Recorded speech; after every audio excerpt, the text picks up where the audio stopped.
नेपाल का वीडियो महाकुंभ के साथ, झारखंड की किसी घटना को महाकुंभ के साथ, या देश के अंदर के किसी अन्य दुर्घटना को जूसी के साथ जोड़ करके दुष्प्रचार करके अफवाह फैलाने का जो कार्य हो रहा था, कौन लोग थे? और इसीलिए मैं कहना चाहूंगा कि बड़ा हसीन है इनकी जवान का जादू। लगा के आग बहारों की बात करते हैं। जिन्होंने रात में चुन चुन के बस्तियों को लूटा, वही नसीबों के मारों की बात करते हैं।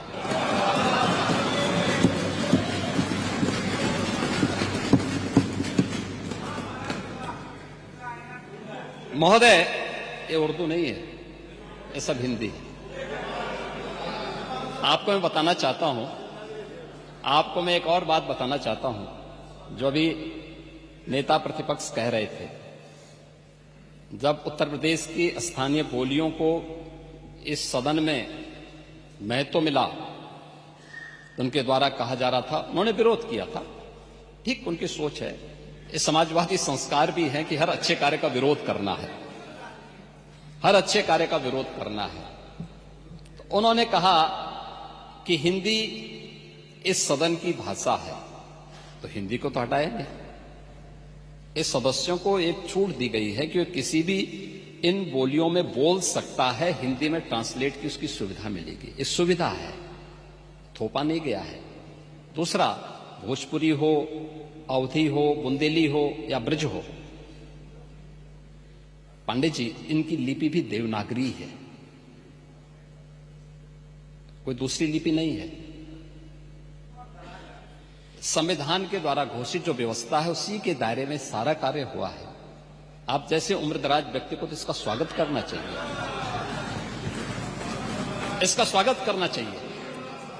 ओह, मैं इसीलिए कह रहा हूं, देवनागरी ही लिपि है और उसी दायरे में सारा कार्य हुआ है।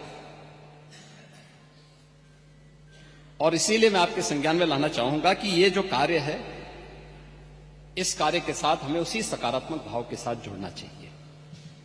मैं आपके विरोध को कभी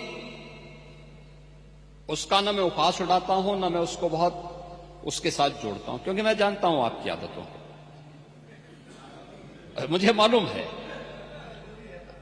आप लोगों के बारे में एक मान्यता ये भी है, मजबूरी भी है, और आपके बारे में मान्यता भी है कि आज के समाजवादियों के बारे में, तो जिस थाली में खाते हैं उसमें छेद करके फिर जाते हैं। और ये जो आप लोगों के बारे में मान्यता है, उसी के बारे में मैं आपसे कहना चाहूंगा कि महोदय, जब हम महाकुंभ के बारे में चर्चा कर रहे हैं, और ये आयोजन नहीं, आपके बारे में इसीलिए बोल रहा हूं, मैं आऊंगा उस पर भी, मैं उस पर भी आऊंगा भी, उस पर भी मैं आ रहा हूं। जब एक महाकुंभ का विरोध पहले दिन से कर रहे थे, महोदय, मैं एक एक करके इनके बयानों को यहां पे उद्धृत करना चाहूंगा, और पिछले सदन में भी मैं याद दिलाना चाहूंगा, जब हम लोग यहां पे इसी सदन में आए थे, तो महाकुंभ पे चर्चा, उस समय महाकुंभ की तैयारियां चल रही थी और चर्चा के लिए एक दिन निश्चित किया गया था। आप लोगों ने सदन नहीं चलने दिया था, सदन नहीं चलने दिया था। अच्छा होता महाकुंभ के पहले सदन में पूरे दिन भर की चर्चा होती, हम उस व्यवस्था के बारे में चर्चा करते, आपके अनुभव का लाभ लेते, लेकिन आपने चर्चा नहीं होने दी। लेकिन पहले दिन से ये चर्चा, पहले दिन से ये अफवाह और इस प्रकार का दुष्प्रचार आपके द्वारा निरंतर होता रहा। आप याद करिए, समाजवादी पार्टी के राष्ट्रीय अध्यक्ष ने महाकुंभ आयोजन के पहले इस बारे में कहना शुरू किया कि साहब, इतना पैसा और इतना विस्तार देने की आवश्यकता क्या है। उनका बयान कि हमारी सरकार से अपील है कि बहुत सारे बुजुर्ग जो 65 साल से ऊपर और 70 साल से ऊपर के लोग हैं, स्नान नहीं कर पाए।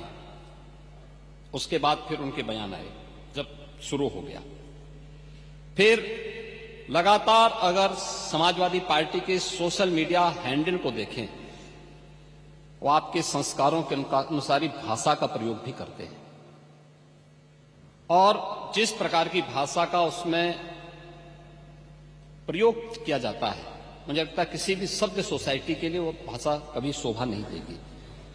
आप लोगों के अपने संस्कार हो सकते हैं, आप लोगों का अपना व्यवहार हो सकता है, लेकिन कोई सभ्य समाज और कोई सभ्य सोसाइटी उसको कभी मान्यता नहीं दे सकती है। लेकिन उसके माध्यम से लगातार दुष्प्रचार किया गया। यही नहीं, ये भी मांग हुई, देखिए आपकी पार्टी के ही नेता, आपके अध्यक्ष ने कहा कि हम मांग करते हैं कि अकबर का किला जो बिल्कुल संगम नोच पर वहां जो वट वृक्ष है उसकी पूजा करते हैं और सरस्वती नदी भी वहीं से निकलती है। आप देखिए, यानी अक्षय वट का नाम भी उनको नहीं मालूम। सरस्वती कूप को सरस्वती नदी कहते हैं, ये आपका जनरल नॉलेज है।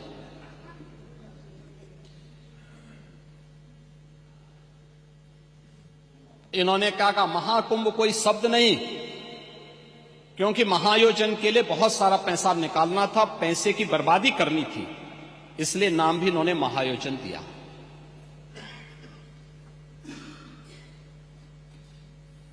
पहले दिन से ही राज्य सरकार आंकड़े दे रही है कि कितने लोगों ने पवित्र डुबकी लगाई है।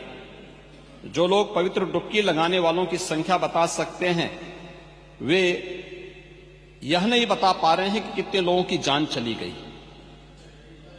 इनके एक सहयोगी आ रहे हैं, अरे चिंता मत करिए, एक एक प्रश्न का उत्तर देंगे, थोड़ा पेशेंस रखिए। देखो आप बोल रहे थे, मैं बहुत शांति से सुन रहा था, बहुत शांति से। आप ही के एक सहयोगी श्री लालू यादव जी कह रहे हैं, अरे ये सब कुंभ का क्या कोई मतलब है, फालतू का कुंभ है। यानी सनातन धर्म के इस महाआयोजन को फालतू उनको दिखाई देता है। और इनके एक और सहयोगी उससे भी 2 कदम आगे आकर के कहती हैं कि महाकुंभ मृत्यु कुंभ में बदल गया है। ये क्या है, ये क्या है? मल्लिकार्जुन खड़गे कांग्रेस के नेता अध्यक्ष कहते हैं कुंभ भगदड़ में हजारों लोग मारे गए।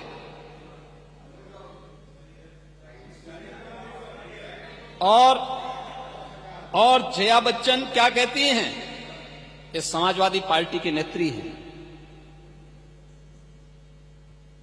इस देश ने अभी सबसे बड़ा मुद्दा महाकुंभ भगदड़ की घटना है। उन मृतकों की सही संख्या बतानी चाहिए और जनता को सफाई देनी चाहिए। उन्होंने आगे क्या बात कही? उन्होंने कहा व्यवस्थाएं आम आदमी के लिए नहीं बल्कि वीआईपी के लिए थी। शवों को गंगा में बहा दिया गया, इससे पानी प्रदूषित हुआ है। यही पानी लोगों तक पहुंच रहा है और ये इस प्रकार के गैर जिम्मेदाराना बयान समाजवादी पार्टी, कांग्रेस, आरजेडी और टीएमसी के नेताओं के द्वारा सनातन धर्म के जुड़े हुए सबसे बड़े आयोजन के प्रति दिए गए। महोदय, मैं ये जानना चाहता हूं कि क्या सनातन धर्म का अनुयायी बनना या सनातन धर्म